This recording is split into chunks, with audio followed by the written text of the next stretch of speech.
But when all goes well with you, remember me and show me kindness. Mention me to Pharaoh and get me out of this prison. For some of you who are familiar of the Old Testament, you right away recall that these are the words of Joseph, one of the sons of Jacob, who was mistreated by his brothers, sent and sold to slavery, sent to Egypt, found himself doing the right thing, and striving to do the right thing, he found himself in prison. He was not in prison because he took advantage of the wife of his employer. Potiphar was flirting with Joseph. He stood his ground. He held on to his belief and his morals. He did not give in to temptation, and yet he found himself in prison. He was in prison for doing the right thing. And one time, in God's providential act, two of the royal officials of Pharaoh's court were sent to prison because they did something wrong. The cupbearer and the baker of Pharaoh. And while they were in prison, they had a dream, both of them. And they were so puzzled, they don't know how to interpret the dream. And Joseph gained favor to God or from God. He became an assistant warden in the prison. And he saw these two royal officials and he asked them, why are you so downcast? Why are you bothered? Why is your face sad? And they said, we had dreams. We both of us have dreams and we don't know how the interpretation of these dreams. And if you read continually, they told Joseph their dreams, and Joseph interpreted the dream and said, after 3 days, both of you will come out of the prison. You cupbearer, you will be reinstated, but you baker, I'm sorry to tell you, you will be hanged to death. And true enough, the interpretation of Joseph happened. But before they left the prison, this is the words of Joseph to the cupbearer. Remember me when everything goes well. Remember me and show me kindness. Mention me to Pharaoh and get me out of prison. Joseph was saying, please remember me. Fast forward, the story continued. The cupbearer came out, reinstated from his work. The baker died, he was hanged. But you know what happened? The chief cupbearer, however, did not remember. Or he did not remember Joseph, he forgot him. Oh no. How many of you can say today, parang ako yan, pastor? It's just like me. How many of you can relate with the story of Joseph? You help someone. Maybe you're here seated. You help someone. You invested. Maybe you loaned some money. Maybe you vouched for that person to enter the job, to get the job. Or maybe for what reason you contributed for the schooling and that person graduated, is now enjoying a good life. But he has forgotten you. He has forgotten the good things that you have done. Or maybe the other way around. We are that person. We are that cupbearer. And after we are enjoying now the life and the prosperity, but we have forgotten the person. Maybe we have forgotten someone in our lives to thank for. 2 years after, Pharaoh now had dreams. And he was so downcasted. He could not interpret his dream. He called all the magicians and the wise men in Pharaoh, but all of them failed to give the right interpretation. And then all of a sudden, after 2 years, the chief cupbearer suddenly said to Pharaoh, today, I am reminded of my shortcomings. Now when I read that, I said, oh no. Maybe we are all here today and maybe we are saying, today, Pastor, I'm also reminded of my shortcomings. I believe we will all be reminded today from the scripture that somehow, somewhere, we have forgotten something. And I hope that we will say with that cupbearer that we will not wait for 2 years or more, that we can say these words, I am reminded of my shortcomings.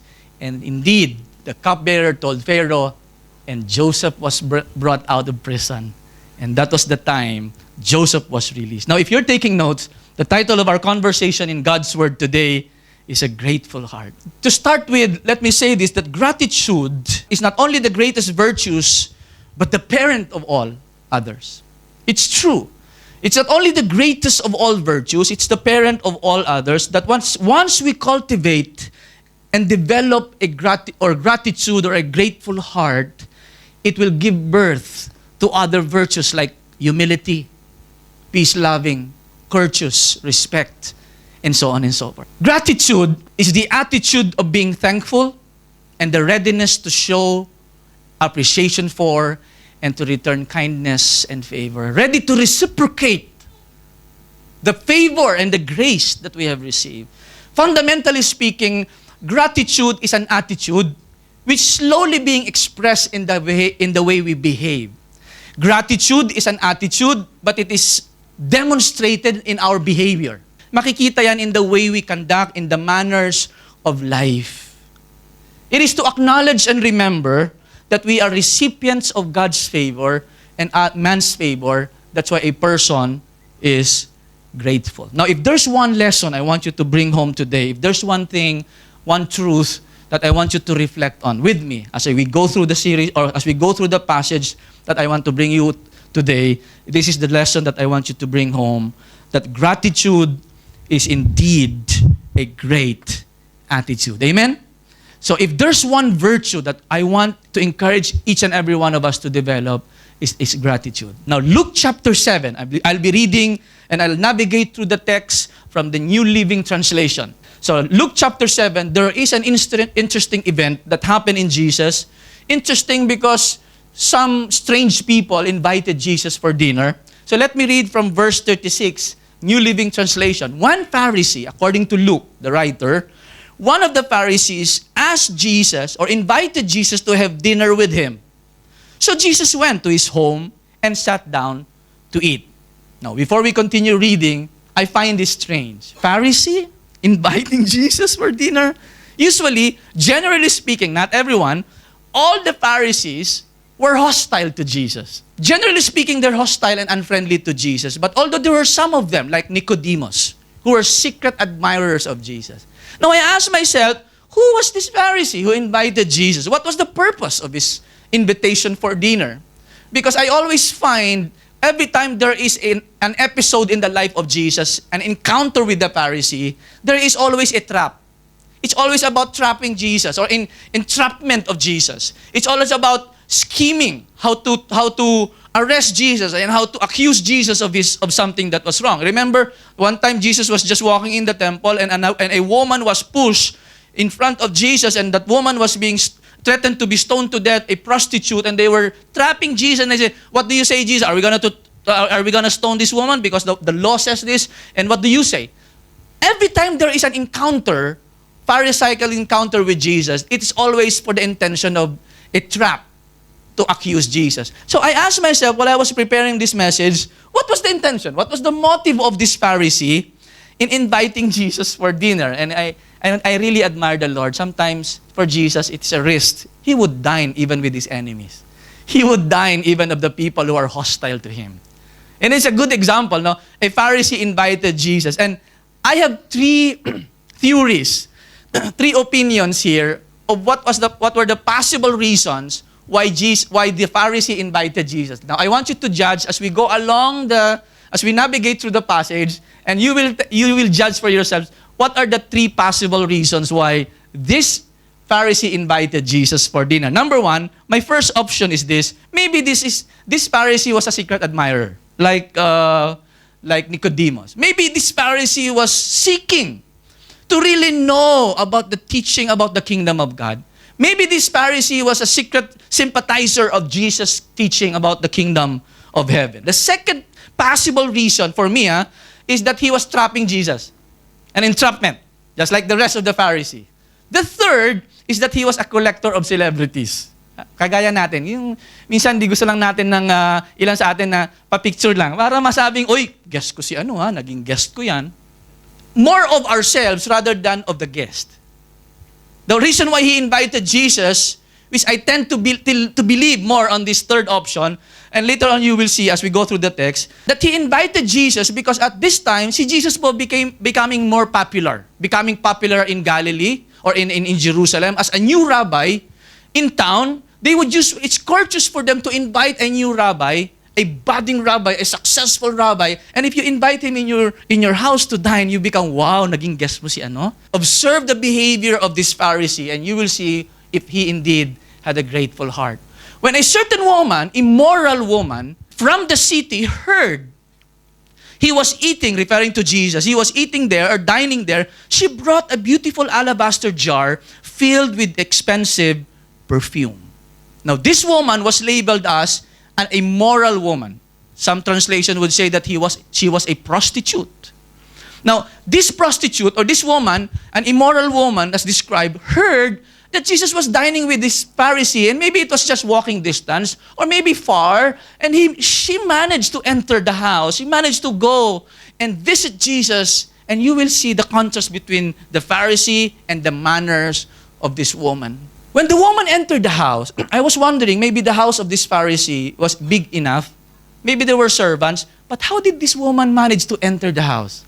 I found out in my readings that religious people, they usually open their homes. And if there's a religious gathering like that, crowds were allowed to observe quietly and listen to the discussion or any discussions. So maybe this woman managed to enter the house. Maybe the house of this Pharisee is big enough. And look, because during those times when you dine when you have a dinner, you don't sit on the chair at the table because they don't have table like what we have today. Usually they recline. Usually they would lean their left arms on the table or their right arms on the table, and their legs will always be behind them. That's how they recline, and that's how they dine. It's either on a couch or on a pillow. And obviously this woman, she knelt behind him because she could not reach the head of Jesus, at his feet, weeping.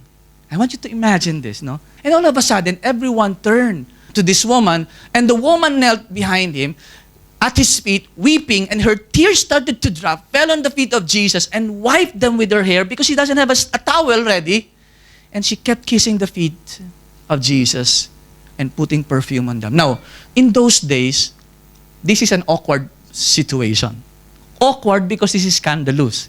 And you imagine, you are a rabbi, a religious leader, and all of a sudden, here comes a woman of an immoral reputation. All of a sudden, was crying. So everybody were looking, what's happening here? Who's this woman?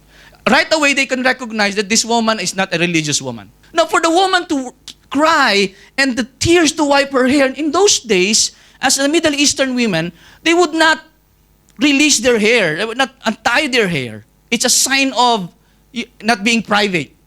They would always tie their hair and keep it close or covered. But for this woman to untie her hair and wipe the feet of Jesus because of her tears is actually a very awkward moment. Remember the Pharisees, they are not allowed to talk or to speak to women in public. Even their wives and their daughters, they will not speak to them in public. How much more you allow an immoral woman with that reputation to touch you in public, to cry, pour perfume? What is she doing? And that created scenario in the life of Jesus. Now, slowly here, you will see, I want you to be very observant as I release the text. I want you to be very observant of the manners of where is the grateful heart of the guest of Jesus or Jesus' company. When the Pharisee, speaking of the host, who had invited him, saw this, of course, he was the host, di ba? Nakita niya, may umiiyak na babae. And there is this woman doing something at the legs of Jesus, at the feet of Jesus. He said to himself, I highlighted that because sometimes when we're reading, we mistakenly that he said it. He did not say these words. He just said it in his mind. He said it to himself, medyo bumulong lang sa isipan o naisip lang niya, if this man, referring to Jesus, were a prophet, maybe the reason why he invited Jesus is somehow he was believing that he was a prophet. He was a person that speaks for God or someone that teaches about God. Now, is he starting to question the reputation of Jesus? If this man were a prophet, he would know what kind of woman is touching him. She's a sinner. When I was reading this text, maybe in the heart of Jesus or in the heart of his disciples or the people that were observing and participating in that dinner, maybe they were saying, maybe this is the trap. Remember the time that there was a prostitute that was thrown at the feet of Jesus? Maybe this is the trap. What is going on here? At the mind of this Pharisee, he was saying, this is a test. Is he really a prophet? If he is a prophet, he would know that he is being touched by an immoral woman, which means if you allow that person to do that, you will be ceremonially unclean, unacceptable. The next verse, you'll be surprised. Maybe for us, not so surprised, but for Simon. While he was thinking this, look what Jesus said. Jesus answered his thoughts. Wow! He was not saying it, huh? He was just thinking about it. Alam kaya nitong taong ito kung sino yung babaeng yan, kung anong reputasyon niya. Habang iniisip niya, Jesus answered his thoughts, Simon. And I believe Simon got startled and said, yes, Lord. Kasi nag-iisip siya Binabasa niya yung, hinuhusgahan niya na yung babae in his mind No, all of a sudden, Simon, the Lord said, Simon, maybe sitting across the table, and he said, yes, Lord. I have something to tell you, Simon. Go ahead, teacher. Without knowing, what would Jesus say to him? Look at how Jesus, galing talaga ni Lord. Galing. Those who are planning to trap him, they find themselves trapped at the end. So here's Simon, Jesus reading his mind, called the attention of the host, Simon, and he said, I have something to tell you, and go ahead, teacher, Simon replied. Then Jesus told him a riddle. Simon, I have a riddle for you. Listen carefully. Sitting across the table. There's two men. A man loaned money to two people, Simon. Binagutangan niya, inutangan siya, or nagpautang siya. He loaned two people 500 pieces of silver, and to the one, 50 pieces of silver, 10 times more than the other. Maybe Simon was saying, okay, everybody were listening to Jesus, but neither of them, through the years or through the days and months, neither of them could repay him. Maybe for some economic reasons. Maybe their business was not booming. Maybe they could not afford to pay the installment. For some reasons, they could not repay the one who loaned them. So, he kindly forgave them both, canceling their debts. Now, in the Jewish culture, usually, if you cannot pay your debts, if you cannot pay that money that you loan, you can either be imprisoned, or things in your house can be taken by the one who loaned something to you, or you can be forgiven. Usually, the forgiveness must happen on the 7th year. They have this Jewish practice na kapag may utang ka in the 7th year, hindi mo mabayaran, after 7 years, on the 7th year, the one you owed money can declare, okay, never mind, I'm forgiving you, or I'm releasing you. Apparently, this man did not wait for that to happen, did not decide to put them in prison, or embarrass them, or enslave these two. He canceled both of them. I wonder, the 50 pieces of silver, the man who owned him 50 would say, sayang, dapat pala 500 na lang hiniram ko. What caught my attention was the question of Jesus, talking to Simon across the table. Who do you suppose loved him more after that? The right translation should be, who do you suppose will be more grateful?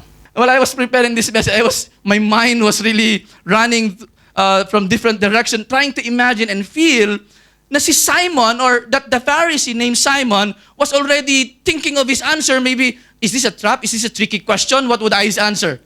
Simon, who do you suppose will be more grateful than the two? Look at the answer of Simon. It's really interesting. The answer of Simon.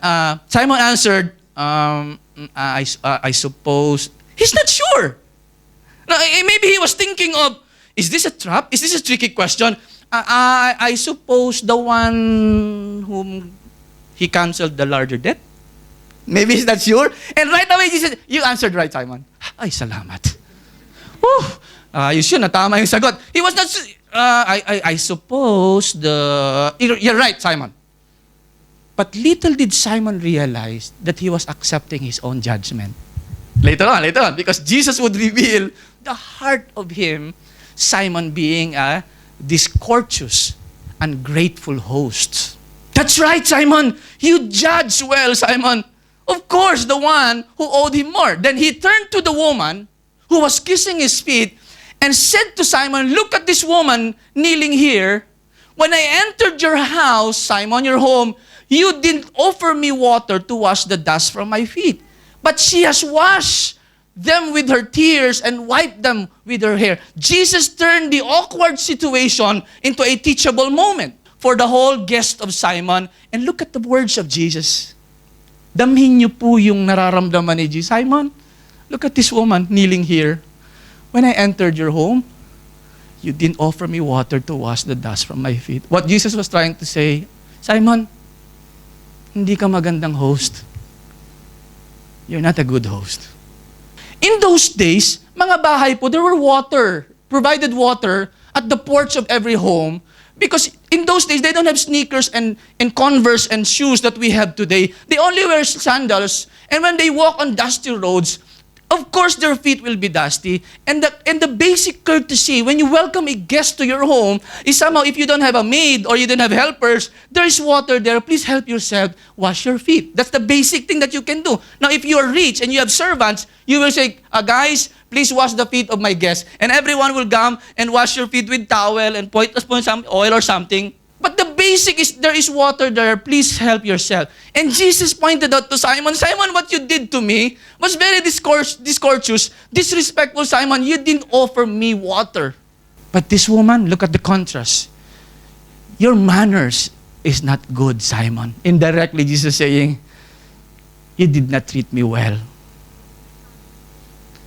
I don't know, for us Filipinos, Asians, if there's a guest coming to your house, what do you do? The tendency, ay, sleepers po, pastor, sleepers po. Pasensyahan niyo na po itong sleepers, galing Sheraton Hotel, ito galing Peninsula. Yung mga inipo natin, di ba? O kami lang ba may ganon? Makadalaw nga sa inyo, ha?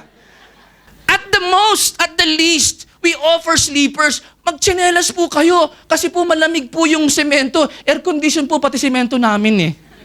Di ba? Hindi totoo. Diba we offer, that's the basic. Water po, wala po kaming juices. May water po kami. You like water, pastor? Hot or cold? Basic hospitality, basic courtesy or respect to a person. Guess mo eh. A grateful person. God, that's why gratitude is indeed a great attitude. You know, when we realize that we are recipients of favor and grace, it's a parent of all virtues that when we have developed gratitude and we have developed grateful hearts, it gives birth to humility, respect, courtesy. But look at Jesus. You did, Simon. At first, I was happy that you invited me for dinner, but you did not treat me well. At least the basic courtesy, Simon. You didn't give me water. You didn't give importance to me. It only shows that you're only thinking about your own reputation. Para may ilagay ka sa Facebook na meron kang picture na may guest, but you're not really thinking of the guest himself. You didn't greet me with a kiss, Simon. But look at the contrast. But from the time I first came in, she has not stopped kissing my feet. In those days, they kiss because Middle Eastern tradition. Today, we shake our hands. Children, di ba? Pag may guest tayo, oh mga bata, bless. What a very good practice for us. Simon, what happened to you? Did you invite me to embarrass me here in front of your guests? Look at the next verse. Ito na. Jesus now gave the word. You neglected the courtesy of olive oil, Simon, to anoint my head, but she has anointed my feet with a rare perfume. Wow. Have you been invited to a house? Have you been invited only to let you feel that you're not welcome? Because the host is not courteous enough, not gracious enough. That your presence is not given importance. She has anointed my feet with rare perfume. Simon, that's a basic courtesy. What am I trying to drive here?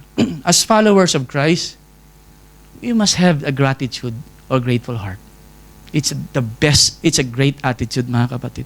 Because even the non-followers of Jesus have courtesy. How much more we are? We as followers of Jesus. We don't have to be believers of Jesus to learn courtesy. Respect. Isn't it? That's why it's an embarrassing moment for us who calls ourselves Christians and followers of Christ, and we don't have that. And we don't demonstrate a grateful heart. You neglected Simon. I tell you, look at the words of Jesus. I tell you, Simon, her sins. And I like the way the New Living Translation did it. And they are many. The sin, I tell you, Simon, her sins, and they are many. I don't have the time to list it down. Have been forgiven. So she has shown me much love. So what's Jesus trying to say? But a person who is forgiven little shows little love. What Jesus is trying to say, this woman somehow heard him preaching. Somehow, somewhere, this woman received forgiveness from Jesus or from God. And when she heard about Jesus dining, she had this opportunity and say, I want to give my thanks to Jesus. I want to express my affectionate gratitude to Jesus. That's why she came and managed herself to enter and express her affectionate gratitude to Jesus.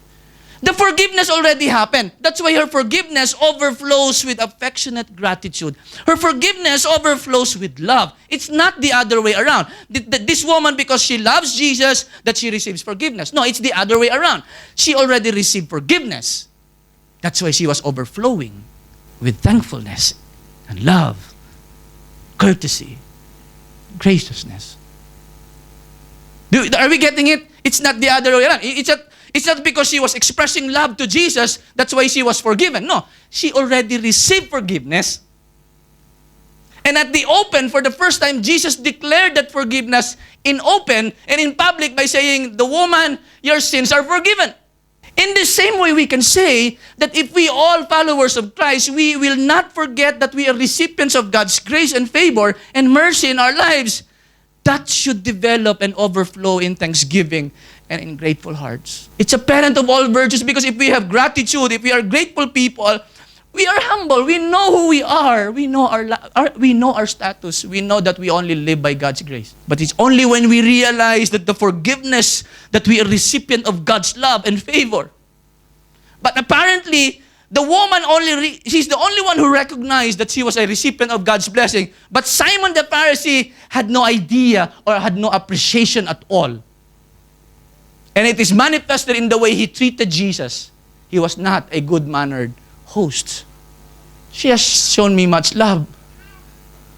Look at this woman. She has shown me much love. But a person, indirectly Jesus said, but you, Simon, because you have forgiven little, maybe you don't understand the magnitude of God's mercy and forgiveness. That's why you're acting like that. In the same manner, in our lives today, until we have that realization, gratitude will not be there. Then Jesus said to the woman in public, your sins are forgiven. When Jesus said this, it blew the minds of the people listening there, where she was judged and looked down and labeled as an immoral woman, outcast probably. But here comes Jesus declaring it in public, woman, your sins are forgiven. Look at the reactions of the people there. The men at the table, they got it all wrong. They didn't get the point. They didn't see themselves. The men at the table said among themselves, who is this man? Instead of, wow, can we also be forgiven? Instead of looking at ourselves, we look at the woman in a way as a subject to discuss who is this man that he goes around forgiving sins. Because apparently the people there have no consciousness of how deep their sinfulness, that they needed love and forgiveness from God. That's why they're proud. We don't see that we needed a Savior or we need forgiveness. Instead, they question Jesus, who is this man who goes around forgiving sins. Are you ready for the last verse? And this verse probably pushed all of them to fall from their chairs, because Jesus said to the woman, your faith has saved you. To declare your sins is forgiven is already blasphemous. Only God forgives. But to declare you're saved, woman, your faith has saved you, go in peace, because the product of faith in God, now Jesus is revealing, because you believed in me, woman, because you trusted in me, that resulted to your forgiveness, and that forgiveness resulted to your faith or your salvation that overflows in gratitude. That's why you have a grateful heart demonstrated in the way you behave. What does it show? Tell us about Simon the Pharisee. That they didn't have faith in Jesus. That explains the combination of a little honor and a neglect of courtesy, of being a bad-mannered host. a disrespectful and discourteous hosts compared to a gracious host. Kumusta po ang ating buhay? How are we? How's our attitude? How are we demonstrating the forgiveness? How are we overflowing as a recipient of God's love and mercy? Are we demonstrating a grateful heart and affectionate gratitude like the woman in this story? Or are we demonstrating and reflecting a discourteous and ungrateful manners like Simon the Pharisee? That's why I believe that gratitude is indeed a great attitude. Because once we have that, we cultivate and practice gratitude, it develops a grateful heart. And it's indeed the parent of all virtues. Respect, humility, honor. I've realized while I was reflecting this, in the way how do we apply this to our parents, it's not enough to say thank you. A grateful person does not stop by saying thank you. I cannot understand a child who would say to his mom and dad, thank you, mom and dad. They're all, thank you. You have done your part. Thank you and see you. No, a grateful person goes beyond saying thank you. In relation to our parents, we take care of them for a long time. We go beyond saying thank you because gratitude is a great attitude. Maybe this is aha moment for many of us. Just like the cupbearer, today, Pastor Boots, I'm reminded of my shortcomings. Maybe there's this teacher who inspired you when you were growing up. Maybe there was this neighbor, maybe there was this auntie or your uncle or maybe your cousin or your siblings or your grandparents who were instrumental in why you are enjoying what you're enjoying today. Maybe we have forgotten people God used, our parents. And maybe that person was wondering, asa na kaya siya ngayon? Nakalimutan na niya ako. Alam niyo po, dalawang bagay nakita ko eh. If we are the one doing good, please don't remember those things. Kasi madami akong ginawa ng mabuti, wala nakaalala. Ang dapat nakakalala, yung nakatanggap. Uy, yung nakatanggap ng mabuti, yun ang dapat nag-aalala. Hindi tayo na gumagawa. Teka, ginawa ko ng mabuti na. Asa na yung mga yan? Hindi. Dapat tayo yung mga recipients ng mercy and grace. We should remember. Today, I am reminded of my shortcomings. Maybe this is our prayer today. And this is what I want all of us to do. Think and thank. Think what God has done. Maybe God healed you. A grateful heart overflows in service because you want to serve God because of what He has done in you. Think, maybe there are people in your lives that we really need to thank and honor. They may not be a follower of Jesus. It doesn't matter. Because God can use anyone to bless us. I think in our expression of gratitude, they may see God in our attitude and they may be connected to God. Dahil ang makakita ka ng napakagandang ugali, a grateful heart, is really a testimony that God is alive in the person's life. Because a person who is not grateful is a person that keeps on complaining. A person who is grateful is, Lord, if you give me little, I thank you. If you don't give me anything, I'm still grateful. Whatever I received today is just a bonus, Lord. You know, a person who is grateful, even if you don't answer my prayer, Lord, it doesn't matter. It doesn't change anything. I'm still grateful to you. And that grateful or attitude, that gratitude overflows in service and in affectionate love for God and His people. Remember what God has done in your lives. Don't forget. That's the first and foremost. Maybe God healed you when you were sick. You were terminally ill. God raised you up. Let's not forget that. Remember what the good things people has done or have done in our lives. Let us not forget. Maybe we have the chance to call them. Maybe they're somewhere on the other side of the world. Or maybe they're just seated beside you. Or maybe they're just your former boss here. Maybe a phone call and would say, I really appreciate what you have done in my life. Maybe those words can touch the heart of those people and say, I can see God in you. Because that's grace overflowing. My prayer for all of us is that we may cultivate and practice. Gratitude is indeed the great attitude, and it will develop into a grateful heart.